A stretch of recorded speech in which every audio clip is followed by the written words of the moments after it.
నా లైఫ్ అంతా రుణపడి ఉంటా. పిలవంగానే వచ్చారు.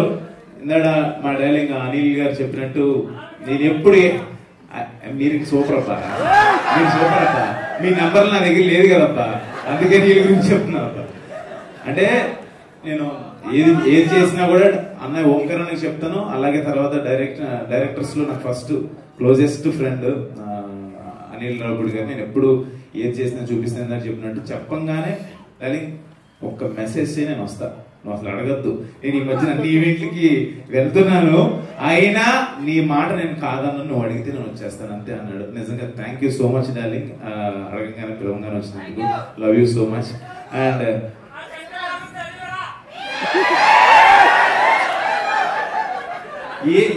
ఏమని చెప్పాలో తెలియదు మా తమ్ముడు గారికి. My darling, my brother, my partner, నాకు చాలా చాలా ఇష్టం. ఒక్క మాట చెప్పాలి తమ్ముడు డార్లింగ్ గురించి. నాకు ఒక 10-12 years నుంచి తెలుసు. మేమిద్దరం క్రికెట్ ఆడేవాళ్ళం, ఓపెనింగ్ బాగా ఆడుతూ ఉండేవాళ్ళం. అప్పుడు తమన్ డార్లింగే నాకు. బట్ ఇప్పుడు తమన్ గారు అనే పొజిషన్ కి వెళ్ళిపోయాడు, ఎక్కడికో వెళ్ళిపోయాడు, పాన్ ఇండియా మ్యూజిక్ డైరెక్టర్ అయిపోయాడు. అసలు నచ్చేవాడు కాదు.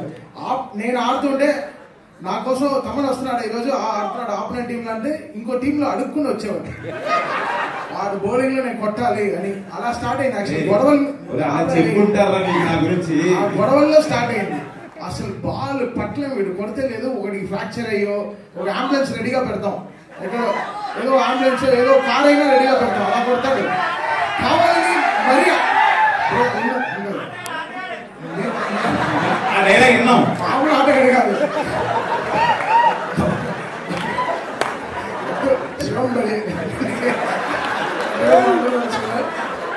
ఆట వేరే ప్లాన్ చేసి వస్తాడు.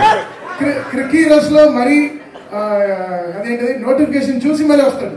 సో కొంచెం మాట్లాడినప్పుడు నేనేం మాట్లాడలేదు. లాస్ట్ డైలాగ్ అర్థం కాలే, పర్వాలేదు అన్నావు. దగ్గర గుండదవుతానంట, మళ్ళీ ఏదో వేరేలాగా అనిపిస్తాను. అంటే మేము ఫైనాన్షియల్ డిస్ట్రిక్ట్ లో నీళ్ళు కూడా వచ్చింది. లేదు అంటే జోక్స్ ఏ పార్ట్ అది. కానీ నాకు 10 years బ్యాక్ ఉన్నప్పుడు తమన్ డార్లింగ్, ఇప్పుడున్న పొజిషన్ తను నిజంగా పాన్ ఇండియన్ మ్యూజిక్ డైరెక్టర్ అయిపోయాడు. ఇప్పుడు బేబీ జాన్, ఓజీ, అంటే తన హార్డ్ వర్క్, తను ఏంటి, ఎలా ఉండేవాడు, ఏంటి, ఎలా తను ఏం నమ్ముకున్నాడు, ఈ స్థాయికి ఎలా వచ్చాడు నాకు దగ్గరుండి నేను చూశాను. వాడికి దిష్టి తగలకూడదు, 100% తగలదు, ఇంకా పెద్ద పొజిషన్ కి వెళ్ళాలి. ఇంకా మంచి పొజిషన్ కి వెళ్ళాలి. ఈ పొజిషన్ లో ఉండి కూడా నేను తమన్ గారు అని అనలేను, ఎందుకంటే నాకు అంత క్లోజ్, నాకు చాలా చాలా ఇష్టం. My lovely darling. వాడు అన్నా నాకు చిరాకు వస్తుంది.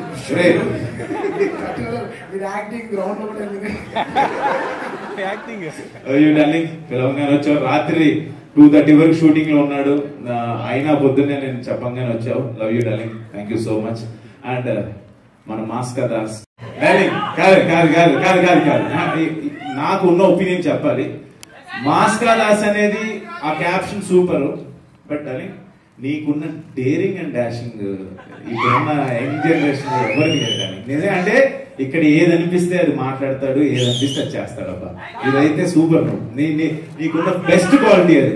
అంటే అలా ఎలా మాట్లాడేస్తున్నారు తను, ఏదో అంటే నీకు నువ్వు తీసుకున్న డెసిషన్స్ ఇప్పుడు ఎలా అనుకుంటా మాట్లాడిన తర్వాత